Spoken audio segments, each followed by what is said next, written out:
Lección 12. El entierro. En esta lección, activaremos 3 procesos para mejorar la comprensión de lectura.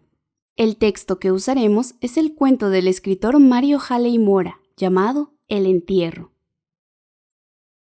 Al finalizar la lectura, nos propondrán hacer actividades basadas en 2 estrategias: nombrar o identificar conceptos e interpretar ideas. ¿Recuerdas estos iconos? Correcto, son los que nos acuerdan leer siempre con atención, investigar nuestras dudas y releer cuando lo creamos necesario. Primera estrategia lectora: nombrar conceptos. Para comenzar, la primera estrategia lectora es nombrar o identificar conceptos. Nombrar algo requiere que sepamos identificar una idea o un conocimiento con el fin de ponerle un nombre. Esta habilidad evidencia que percibimos diferencias y observamos los detalles de un todo. Sin nombres, la vida sería muy confusa.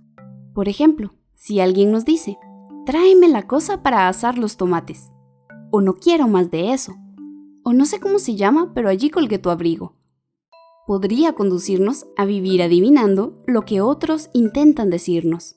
Nombrar, entonces, nos ayuda a organizar la información, lo cual hace que nos comprendamos mejor.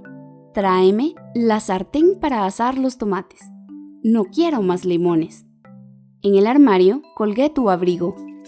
En este aspecto, esta habilidad también nos conduce a nombrar o identificar conceptos más amplios. Por ejemplo, si decimos, las horas pasaban mientras Eulalia imaginaba castillos en el aire, nos llevaría a nombrarla como distraída o soñadora.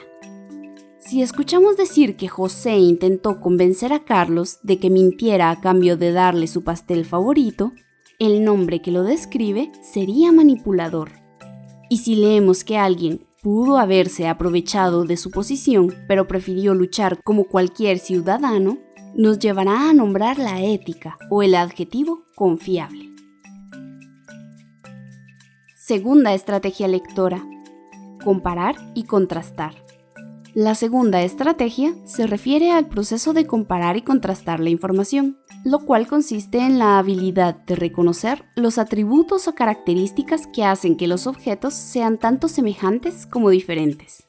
Estos objetos pueden ser ideas, personas, animales o conceptos abstractos.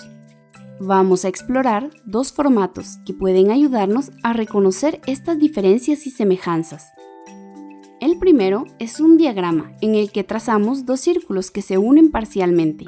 En los espacios de afuera escribiremos las diferencias y en el centro las similitudes.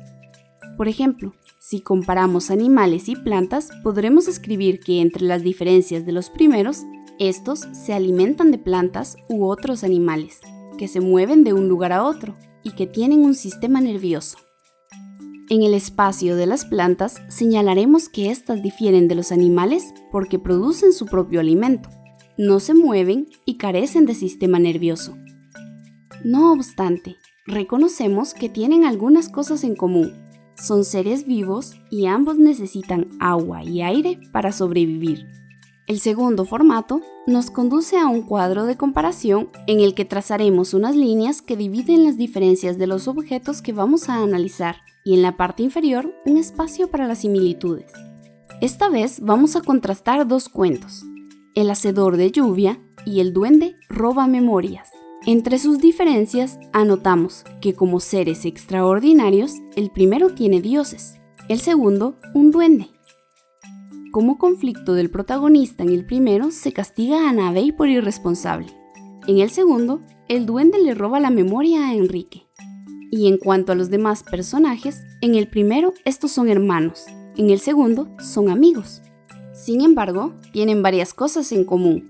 Veamos, ambos relatos se centran en valores. El primero en la responsabilidad, el segundo en la identidad. Ambos son cuentos de la tradición oral guatemalteca. Y en los 2, sus personajes principales son niños y niñas. Por lo tanto, esta habilidad nos permite procesar datos y así disponer de la información obtenida en grupos o categorías. En el cuento que leeremos en esta lección, te sugerimos que identifiques las similitudes y las diferencias entre los discursos de despedida de los personajes de la historia. Tercera estrategia lectora: valorar y proponer alternativas. La última estrategia requiere que valoremos y propongamos alternativas. Lo primero que deberemos hacer es formarnos una idea de lo que el texto dice y pretende decirnos. Luego, esta información podremos compararla con lo que sabemos y creemos.